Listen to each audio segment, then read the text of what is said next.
Hello everybody. तो myth around new mom part 6। तो आज का मिथ है, पहला मिथ है कि फीडिंग ड्यूरिंग योर सिकनेस। तो अगर आपको बुखार आ रहा है, आपको सर्दी हो गई है, या आपको डायरिया हो गया है, या आपको बैक पेन हो रहा है और आपने कोई दवाई ली है, तो फीडिंग करनी चाहिए कि नहीं करनी चाहिए? डेफिनेटली फीडिंग करनी चाहिए। कोई भी रीजन इस चीज से बड़ा नहीं हो सकता है कि फीडिंग होनी चाहिए कि नहीं होनी चाहिए। There is no other doubt. तो आपको अगर सर्दी हुई है तो आप फीडिंग कराओगे तो हो सकता है कि बच्चे को सर्दी हो जाएगी। डेफिनेटली ये इन्फेक्शियस डिजीज इन्फेक्शन है। पर अगर आप बच्चे को फीड कराना बंद कर दोगे तो आपका मिल्क सप्लाई असर होगा एंड अल्टीमेटली आपका मिल्क सप्लाई बंद हो सकता है। और इवन अगर आपको सिकनेस है, उससे जो बच्चे को तकलीफ हो सकती है उससे कई गुना ज्यादा इंपॉर्टेंट है बच्चे को फीड करना। क्योंकि आपको पता होना चाहिए कि आप बच्चे को जब फीड कर रहे हैं, चाहे बीमारी में फीड कर रहे हो या नॉर्मली कर रहे हो, आप उसके अंदर इम्यूनिटी सपोर्ट दे रहे हैं बच्चे को।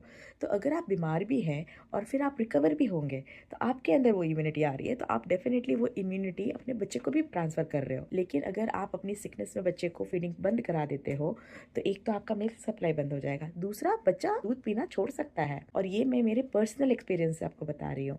मेरी फर्स्ट डिलीवरी थी, अराउंड 5 मंथ मैं बहुत बीमार हो गई, मुझे बहुत बुखार आया था और एज यूजुअल मुझे बताया गया, एडवाइस किया गया बड़ों की तरफ से कि फीड मत करो, बच्चा बीमार हो जाएगा। क्योंकि मैं फर्स्ट टाइम मॉम थी, तब मेरे पास इतने रिसोर्सेज नहीं थे जानने के लिए, तो मैंने नहीं पिलाया एंड लिटरली मेरे बच्चे ने वापस दूध नहीं पिया मेरे में से।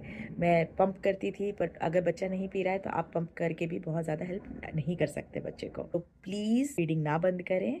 और अगर आपको कोई भी कंफ्यूजन है तो प्लीज़ डॉक्टर को। एक है कि how to deal with a cranky baby. तो मैंने देखा है कि लोग बच्चा 3 महीने का हुआ और उसको कुछ गुट्टी पिलाने लगते हैं, कुछ केसर गोली खिलाने लगते हैं या ग्राइप वाटर पिलाते हैं। इसकी कोई ज़रूरत नहीं होती है, ये कुछ भी अच्छा नहीं करता है, रादर ये आपके बच्चे के लिए बहुत डेंजरस हो सकता है। प्लीज़ समझिए, ये जो गुट्टियाँ होती हैं उसमें कुछ अनवांटेड सब्सटेंसेस होते हैं जो मैं अभी वीडियो में नहीं बोल सकती उनका नाम। वो होते हैं जिसकी वजह से बच्चों को बहुत नींद आती है और फिर वो सोते रहते हैं और आपको लगता है कि आपका बच्चा तो बहुत ही रिलैक्स्ड फील कर रहा है। ऐसा नहीं होता है। ये भी, इसमें भी मेरा एक्सपीरियंस जुड़ा हुआ है, इसीलिए मैं आपसे शेयर कर रही हूँ।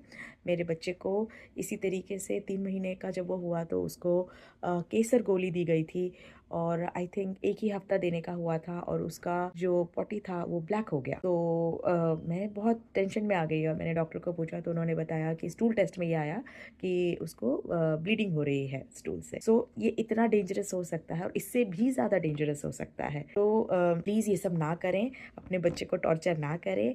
सबसे बेस्ट है आपका दूध। बच्चे को गैस निकालने के लिए जो एक्सरसाइज करानी होती है वो अगर आप चाहते हैं तो मैं अपलोड करूँगी, वो करानी है। और अगर आपका बच्चा अवेक है, खेल रहा है, उसे नहीं नींद आ रही, तो आपको क्यों ज़बरदस्ती सुलाना है?